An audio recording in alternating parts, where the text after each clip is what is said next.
Hello guys, welcome back to my channel. আজকের ভিডিওতে যে টপিকটা নিয়ে ডিসকাস করব সেটা হচ্ছে বর্তমান সময়ে কি মার্কেট চলছে এবং তার সাথে গ্লোবাল মার্কেটের দু চারটে কিছু নিউজ।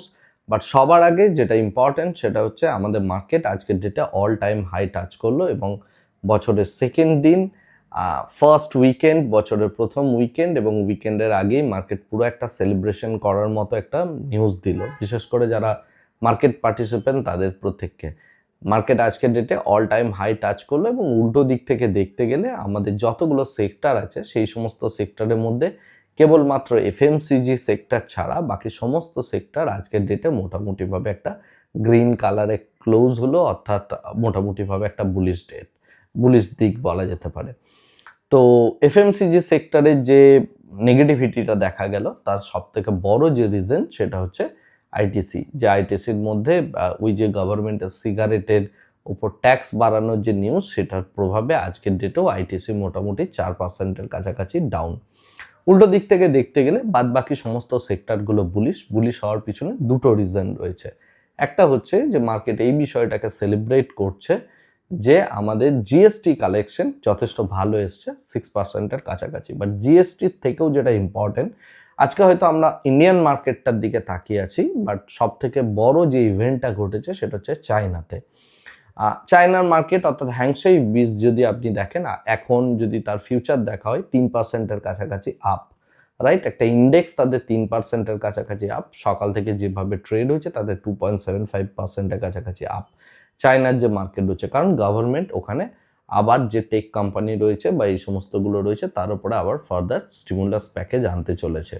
তো এই সমস্ত নিউজের জন্য পুরো এশিয়ান মার্কেটটা মোটামুটিভাবে একটা বুলিশ ট্রেন্ডেই রয়েছে বলা যেতে পারে। মানে আজকের দিনে যেটা দেখলাম আমাদের মার্কেটের ক্ষেত্রেও সেটা মোটামুটিভাবে অ্যাপ্লিকেবল।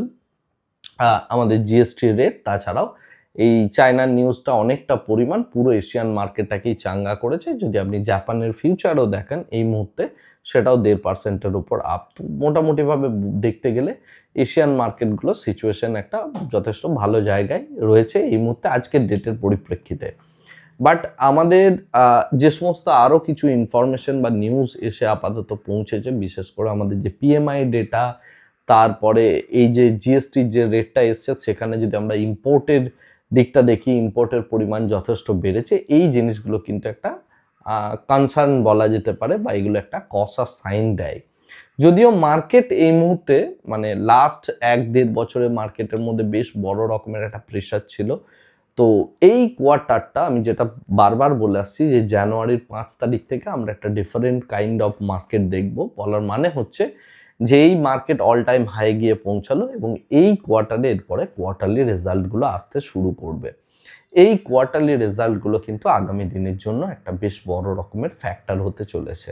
সুতরাং বর্তমান সময়ে অর্থাৎ এই 5 তারিখ টু 12 তারিখ অবধি যে জিনিসটা হবে সেটা হচ্ছে যে এই কোয়ার্টারলি রেজাল্টের এক্সপেকটেশনে মার্কেটের মধ্যে আমরা একটা মানে পজিশন বিল্ড আপ দেখতে পেতে পারি।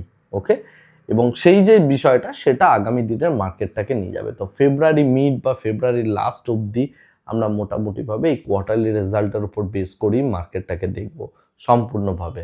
এবং সেই ক্ষেত্রে বিভিন্ন স্টকগুলো স্পেসিফিক জায়গা দেখতে হবে। আমার ফেভারিট যে দুটো সেক্টর থাকবে, একটা হচ্ছে আমি আইটির দিকে যথেষ্ট বড়োভাবে তাকিয়ে আছি, বিকজ আইটির মধ্যে একটা পজিটিভ কিছু দেখা বেশ বড় রকমের সংকেত রয়েছে।